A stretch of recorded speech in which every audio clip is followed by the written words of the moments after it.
दोस्तों, विधानसभा चुनाव तो झारखंड और महाराष्ट्र में है, पर बिहार और नीतीश कुमार आजकल गजब चर्चा में हैं। नीतीश कुमार दिल्ली क्या पहुंचे कि अमित शाह आनन फानन महाराष्ट्र का अपना चुनावी दौरा रद्द करके दिल्ली पहुंच गए। क्या नीतीश कुमार दिल्ली पहुंचकर कुछ बड़ा करने का प्लान तैयार कर रहे हैं? बिहार के राजनीतिक गलियारे में सरगर्मियां तेज हैं।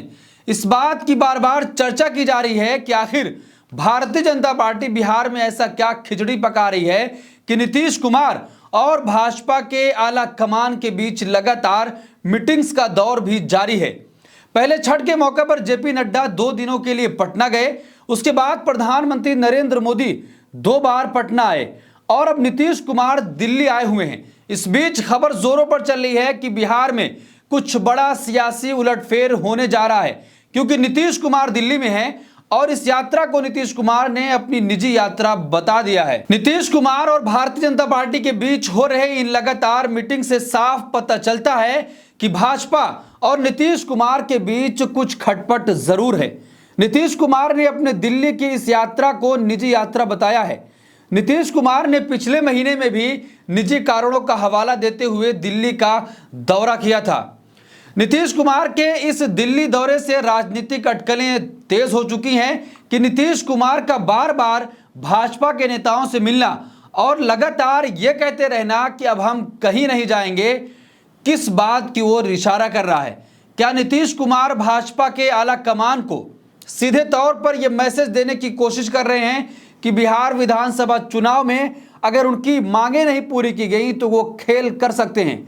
जेडीयू और बीजेपी के बीच चुनाव से ठीक पहले टकराव बढ़ रहा है और नीतीश कुमार भाजपा पर दबाव की राजनीति पूरी तरीके से तैयार कर रहे हैं। बिहार विधानसभा चुनाव के पहले नीतीश कुमार सभी संभावनाओं को तलाशते हुए नजर आ रहे हैं। बिहार विधानसभा चुनाव के नजदीक आते ही क्या नीतीश कुमार को अब यह डर सताने लगा है कि अगर वो भाजपा और एनडीए के गठबंधन में चुनाव लड़ते हैं तो कहीं 2019 विधानसभा वाला हाल उनकी पार्टी का ना हो जाए और बीजेपी कहीं एक बार फिर से चिराग मॉडल लॉन्च ना कर दे।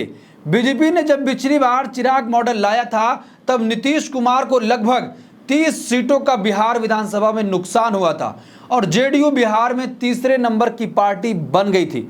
उस चुनाव में चिराग पासवान ने खुद को मोदी का हनुमान बताते हुए नीतीश कुमार के खिलाफ उम्मीदवार मैदान में उतारे थे और चुनाव के नतीजों के बाद बाकायदे तौर पर यह कहा गया कि बिहार विधानसभा चुनाव में जो उनका लक्ष्य था उसमें वो पूरी तरीके से सफल हो गए हैं। इस बात का सीधा मतलब यह था कि नीतीश कुमार की पार्टी को नुकसान पहुंचाना उनका लक्ष्य था और वो उसमें पूरी तरीके से सफल हुए थे। लगातार वो मंचों से इस बात को कह रहे थे कि नीतीश कुमार ने बिहार को बर्बाद किया है, हम नीतीश कुमार को इस चुनाव में बड़ा झटका देने जा रहे हैं। और जब नतीजे आए उन्होंने कहा कि मेरी जो मंशा थी मैं उसमें पूरी तरीके से 100% कामयाब हो गया हूं। नीतीश कुमार को 30 सीटों का नुकसान उठाना पड़ा था। इसके बाद लोकसभा चुनाव में भाजपा की तरफ से चिराग पासवान को 5 सीटें दी गई, जिसमें उनकी पार्टी ने 100% का स्ट्राइक रेट रखते हुए सभी सीटों पर जीत दर्ज कर ली। ऐसे में नीतीश कुमार को चिराग पासवान और एनडीए गठबंधन से 2 मुख्य बातों का खतरा नजर आ रहा है। पहले तो यह कि चिराग पासवान की पार्टी जेडीयू के वोट बैंक को साधने की कोशिश विधानसभा चुनाव में कर सकती है। दूसरा खतरा एनडीए से नीतीश कुमार को यह है कि बिहार विधानसभा में मन मुताबिक सीटें नहीं मिलती हैं या एनडीए की तरफ से उन्हें कम सीटें दी जाती हैं तो नीतीश कुमार की पार्टी फिर भी बिहार में तीसरे नंबर की ही पार्टी बनेगी। ऐसे में नीतीश कुमार कई मौकों पर साफ संकेत दे चुके हैं कि विधानसभा में जेडीयू के विधायकों की संख्या बढ़ानी है। अगर नीतीश कुमार एनडीए के साथ चुनाव लड़ते हैं तो जेडीयू तो किसी भी सूरत में तीसरे नंबर की ही पार्टी बनी रहेगी। और ये बात दिलचस्प होगी कि नीतीश कुमार बिहार में विधानसभा चुनाव से पहले क्या खेल कर सकते हैं। अब जब नीतीश कुमार दिल्ली पहुंचे हैं तो चुनावी दौरा रद्द करके गृह मंत्री अमित शाह दिल्ली आनन फानन पहुंचे और इस बीच खबर आ रही है कि नीतीश कुमार अमित शाह से मुलाकात कर सकते हैं और उनकी मुलाकात दूसरे नेताओं से भी हो सकती है। लेकिन नीतीश कुमार ने इस यात्रा को अपनी निजी यात्रा बताया है। देखिए, खबर आपके स्क्रीन पर है। बिहार में फिर खेला। पीएम मोदी के दौरे के बाद अचानक दिल्ली रवाना हुए सीएम नीतीश अमित शाह से हो सकती है मुलाकात। मुख्यमंत्री नीतीश कुमार अचानक दिल्ली रवाना हुए हैं। सूत्रों से मिले खबर के अनुसार मुख्यमंत्री नीतीश कुमार अपनी निजी कार से दिल्ली गए हैं, लेकिन उनके दिल्ली जाने के बाद बिहार में सियासत तेज हो गई है। माना जा रहा है कि दिल्ली पहुंचकर वो बीजेपी के बड़े नेताओं से मुलाकात कर सकते हैं। आखिर नीतीश कुमार ऐसी क्या मांग लेकर दिल्ली पहुंचे हैं कि अमित शाह की महाराष्ट्र में 4 रैलियां होनी थी, लेकिन उन 4 रैलियों को तुरंत रद्द कर दिया गया, कैंसिल करके वो पूरी स्थिति को कंट्रोल करने के लिए दिल्ली पहुंचे हैं।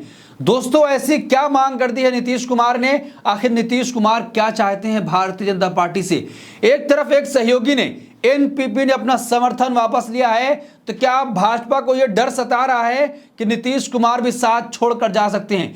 क्योंकि लोगों ने अब यह कहना शुरू कर दिया है कि सूरज पूरब से ही उगता है। तो क्या जिस तरीके से मणिपुर की पार्टी ने अपना समर्थन वापस लिया है, अब नीतीश कुमार भी खुलकर भाजपा पर दबाव बनाना चाह रहे हैं कि अगर हमारी बातें नहीं मानी गई तो हम भी समर्थन वापस ले सकते हैं। नीतीश कुमार ने जब आरजेडी और कांग्रेस महागठबंधन का साथ छोड़ा था, तब राजनीतिक विश्लेषक ये बात कह रहे थे कि नीतीश कुमार आरजेडी से बिहार विधानसभा भंग कराने की मांग कर रहे थे और चाहते थे कि लोकसभा चुनाव के साथ ही बिहार में विधानसभा का चुनाव भी हो जाए, ताकि लोकसभा की लहर का फायदा जेडीयू को पूरी तरीके से मिल सके और बिहार विधानसभा में उनके विधायकों की संख्या भी बढ़ जाए। पर आरजेडी और महागठबंधन ने इस बात के लिए मना कर दिया और फिर नीतीश कुमार ने बीजेपी के साथ जाकर गठबंधन तोड़ दिया। लोकसभा चुनाव के पहले नीतीश कुमार भाजपा के खिलाफ फुल एक्शन मूड में थे और इंडिया गठबंधन की नींव भी नीतीश कुमार ने ही रखी थी। नीतीश कुमार खुद तो इंडिया गठबंधन बनाकर इससे बाहर हो गए, पर लोकसभा चुनाव में नीतीश कुमार के बनाए इस गठबंधन ने भाजपा को करारा जवाब दिया और लोकसभा चुनाव में बेहतरीन प्रदर्शन किया। इसके बाद से इंडिया गठबंधन के तमाम नेता नीतीश कुमार को इंडिया गठबंधन में वापस आने की बात कह रहे हैं। लोकसभा चुनाव के बाद नीतीश कुमार भाजपा के सांप्रदायिक राजनीति के खिलाफ खुलकर खड़े हो गए हैं। बिहार में जब बीजेपी के नेता और केंद्रीय मंत्री गिरिराज सिंह ने बिहार में हिंदू स्वाभिमान यात्रा निकाली, तब नीतीश कुमार ने बीजेपी पर ऐसा दबाव बनाया कि जेडीयू के साथ साथ भारतीय जनता पार्टी को भी इस सांप्रदायिक यात्रा से दूरी बनानी पड़ी और कहना पड़ा कि यात्रा कोई बीजेपी की आधिकारिक यात्रा नहीं है, बल्कि गिरिराज सिंह की ये निजी यात्रा है। ये नीतीश कुमार के दबाव की वजह से ही हो पाया। उसके बाद वक्फ बिल पर भी नीतीश कुमार खुलकर भाजपा के सामने खड़े हो गए। वक्फ बिल पर बीजेपी को चुनौती दे रहे हैं। इस बीच ये खबर आ रही है और कहा जा रहा है कि नीतीश कुमार जमीयत उलमाए हिंद की 24 नवंबर को होने वाली रैली में शामिल होंगे। यानी कि केंद्र सरकार नरेंद्र मोदी के विरोध में यह आंदोलन होगा और नीतीश कुमार केंद्रीय सरकार का हिस्सा होते हुए भी आंदोलन में हिस्सा लेने जा रहे हैं। तो साफ संकेत नीतीश कुमार ने भाजपा को दे दिया है कि हम भी समर्थन किसी वक्त भी वापस ले सकते हैं। भाजपा जिस तरह की सांप्रदायिक राजनीति खुलकर कर रही है और बटेंगे तो कटेंगे का नारा चुनावी माहौल बना रही है, इसी वजह से झारखंड से महाराष्ट्र तक बीजेपी के गठबंधन में इस नारे के लिए घोर आलोचना का सामना भी भाजपा को करना पड़ रहा है। बीजेपी के नेता खुद ही इस नारे को अस्वीकार बताने में लगे हुए हैं और एनडीए गठबंधन के नेता भी ये कह रहे हैं कि उन्हें इस सांप्रदायिक राजनीति कभी भी मंजूर नहीं होगी। इस बात को देखते हुए कहा जा सकता है कि नीतीश कुमार का जो मुस्लिम वोट बैंक है बिहार में, उसे वो छोड़ने के लिए तैयार नहीं है। इसके लिए भले ही उन्हें भाजपा के साथ गठबंधन तोड़ना पड़े। तो दोस्तों, जिस तरीके से भारतीय जनता पार्टी को अब तमाम सहयोगी दलों ने दबाव बनाना शुरू कर दिया है और कह दिया है कि अगर हमारी ये बातें नहीं मानी जाती हैं तो किसी भी सूरत में अब गठबंधन बाकी नहीं रहेगा। एनपीपी ने आधिकारिक तौर पर यह ऐलान किया और उसके बाद गृह मंत्री अमित शाह महाराष्ट्र दौरा रद्द करके दिल्ली पहुंचे और उसी बीच नीतीश कुमार भी दिल्ली में मौजूद हैं।